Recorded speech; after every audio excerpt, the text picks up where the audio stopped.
இன்றைக்கி நான் ஒரு கதை படித்தேன். அந்த கதை எனக்கு ரொம்ப பிடிச்சிருந்துச்சு. அந்த கதையை உங்ககிட்ட ஷேர் பண்ணிக்கலாம்னு ஆசைப்பட்றேன். பார்த்தீங்கன்னா, ஒரு தெரு இருக்குது. அந்த தெருவில் ஒரு கோயில் இருக்குது.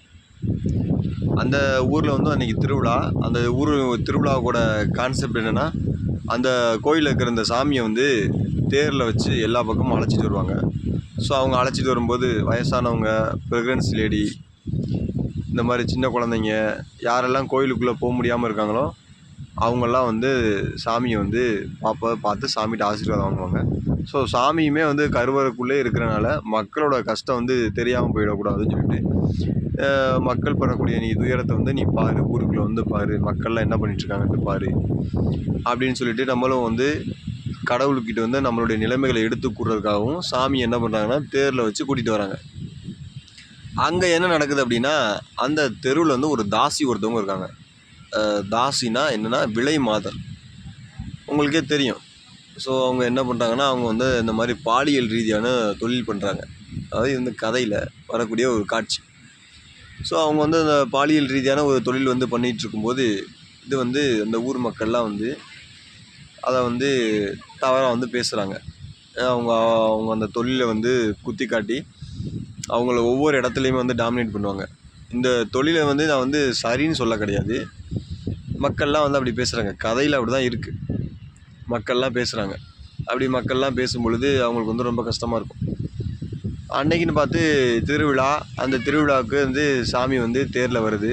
ஸோ சாமி வந்து 7 மணிக்கு வருது அப்படின்னா 6:45க்கு இவங்க வீட்டுக்குள்ளேருந்து ஒருத்தர் வந்து வெளியில் வராரு. கொஞ்ச நேரத்தில் அவர் வீட்டுக்கு வந்துட்டு போகிறத வந்து எல்லோரும் பார்க்குறாங்க. பார்த்துட்டு தப்பாக பேசுகிறாங்க. இந்த நேரத்தில் கூட இவள் வீட்டுக்கு வந்து ஒருத்தன் வந்துட்டு போகிறான், இவளை வந்து இந்த ஊரை விட்டே துரத்தணும், இவள் இப்படி தப்பு பண்ணுறா, இவள் கேவலமானவ அப்படிலாம் வந்து அவங்க காதுபட பேசுகிறாங்க. பேசிவிட்டு அவங்க என்ன பண்ணுறாங்க, எல்லோரும் சாமி வருது, இவங்களும் சாமி கும்பிட்றதுக்கு போகிறாங்க. அப்போ இவங்க என்ன பண்ணுறாங்க, குளிச்சுட்டு சாமி கும்பிட்றதுக்காக போகிறாங்க. சாமி வந்துட்டுருக்கு, எல்லோரும் நிற்கிறாங்க. அவங்க கடவுள்கிட்ட வந்து கும்பிட்றாங்க, எல்லாருமே கும்பிட்றாங்க. திடீர்னு சாமி வந்து ரத்தமும் சதையும் கலந்த மனித உருவத்தில் வந்து நிற்கிது.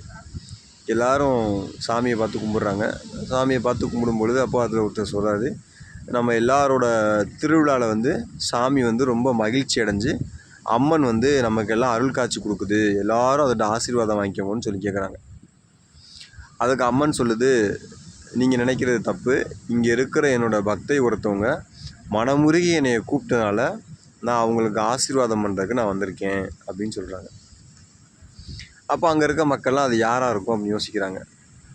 அதில் ஒருத்தர் சொல்கிறாரு, அது யாராக வேணால் இருக்கட்டும், கண்டிப்பாக இவளாக மட்டும் இருக்க மாட்டான். ஏன்னா இவள் ஒரு தாசியாச்சே, இவள் மோசமானவளாச்சே, இவள் வந்து பாலியல் தொழில் பண்ணுறவளாச்சே, இப்போ தான் இவளோட வீட்டுக்குள்ளே ஒருத்தன் வந்து வந்துட்டு போயிருக்கானே, இவள் கண்டிப்பாக கூப்பிட்ருக்க மாட்டாள், இவள் கூப்பிட்டா கடவுள் வந்திருக்க மாட்டார் அப்படின்னு எல்லோரும் என்ன பண்ணுறாங்கன்னா நினச்சிட்ருக்காங்க. சில பேர் அதை வாய் விட்டும் சொல்கிறாங்க. அப்படி சொல்லும்போது அதுக்கு வந்து அம்மன் சொல்கிறாங்க, நீங்கள் சொல்கிறதெல்லாம் தப்பு. நீங்கள் யாரெல்லாம் நீங்கள் வந்து இவ்வளோ நேரமாக நீங்கள் வந்து திட்டிகிட்டு இருந்தீங்களோ அவள் கூப்பிட்ட குரலுக்கு தான் நான் ஓடி வந்தேன் அப்படின்னு சொல்கிறாங்க. அப்போ இன்னொருத்தர் கேட்குறாங்க, கடவுளே உனக்கு நாங்கள் பூஜை பண்ணுறோம், புனஸ்காரம் பண்ணுறோம், நெய்வேத்தியம் பண்ணியிருக்கோம், உனக்காக விரதம் இருந்தோம், காப்பு கட்டினோம், இவ்வளோ தூரத்துக்கு நாங்கள் பண்ணோமே, நாங்கள்லாம் கூப்பிட்டு நீ வரலையே, ஆனால் ஒரு தாசி தொழில் செய்கிறவள் இவள் கூப்பிட்டு நீ வந்திருக்கேன்னா அப்புறம் என்ன எங்களுக்கெல்லாம் வந்து மரியாதை அப்படின்னு கடவுளை பற்றி கேட்குறாங்க.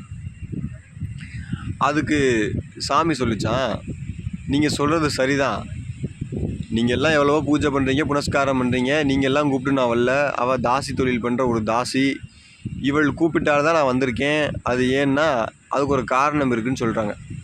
அவங்க என்ன சொல்கிறாங்க அப்படின்னா, அவள் அப்படி தான் பண்ணுறா, அது உங்கள் எல்லாத்துக்குமே தெரியும். தெரிஞ்சதுக்கப்புறம் நீங்கள் என்ன பண்ணுறீங்க, உலகமே ஆளக்கூடியவள் நான், பரம்பொருள் பராசக்தி, நான் வந்திருக்கேன். என் முன்னாடி நின்றுக்கிட்டு நீங்கள் வந்து என்ன வணங்காமல் என்னோடய கோயிலே வந்துக்கிட்டு இவள் இப்படி பண்ணுறா, அவள் அப்படி பண்ணுறா, இவள் வீட்டுக்குள்ளே இத்தனை பேர் போயிட்டு வராங்க, இத்தனை மணிக்கு போயிட்டு வராங்கன்னு சொல்லிட்டு அவளுடைய வீட்டில் யாரெல்லாம் போகிறா, எத்தனை மணிக்கு வாரா அப்படிங்கிறதான நீங்கள் கணக்கு பண்ணுறீங்களே தவிர்த்து, எப்போயாவது என்னுடைய கோவிலில் வந்து தாயே பராசக்தி, நான் வாழ்க்கையில் எந்த தப்பு பண்ணாலும் மன்னிச்சிக்க, நான் தெரிஞ்சோ தெரியாமலோ யாருக்காவது பாவம் பண்ணியிருந்தால் என்னை மன்னிச்சிக்க, என் வாழ்க்கையில் ஒரு முன்னேற்றத்தை கொடு, என்னுடைய வாழ்க்கையை நீ மாற்று, நானும் வாழ்க்கையில் நல்ல நிலைமையை அடைய வேணும் அப்படின்னு யாருமே கேட்குறீங்களா? கேட்க கிடையாது. இவ்வளோ செலவு பண்ணி நீங்கள் ஊர் கூடி தேரை இழுக்கிறீங்க, பூஜை பண்ணுறீங்க, புனஸ்காரம் பண்ணுறீங்க, நைவேத்தியம் பண்ணுறீங்க, காப்பு கட்டுறீங்க, விரதம் இருக்கிறீங்க, எல்லாம் சரிதான். ஆனால் இந்த திருவிழா நடக்கிற இந்த நேரத்தில் நீங்கள் யாருமே என்கிட்ட வந்து எனக்கு இதை கொடு, அதை செய், எனக்கு நிறைவேற்றி என் வாழ்க்கையை மாற்று அப்படின்னு நீங்கள் கேட்கல.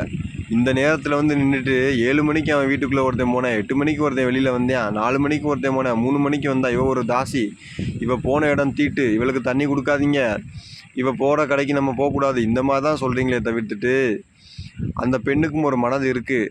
அந்த மனதை வந்து நம்ம தான் சரிப்படுத்தணும்னு ஒன்று நினைக்கல. அவள் தாசி ஆகிறாள் அப்படின்னா அவளாக தாசி ஆகவில்லை. உன் போன்று ஒருவன் தான் அவளை தாசி ஆக்குகிறான். முதலில் நீயே குற்றவாளி. உனக்கு என்ன குற்றம் இருக்கிறது? உன்னுள் இருக்கும் குற்றத்தை நீ கண்டுகொள். பிறர் மீது இருக்கும் குற்றம் மறைந்து போகும் அப்படின்னு அந்த கடவுள் சொன்னாராம். இது வந்து எனக்கு ரொம்ப பிடிச்சிருந்துச்சு.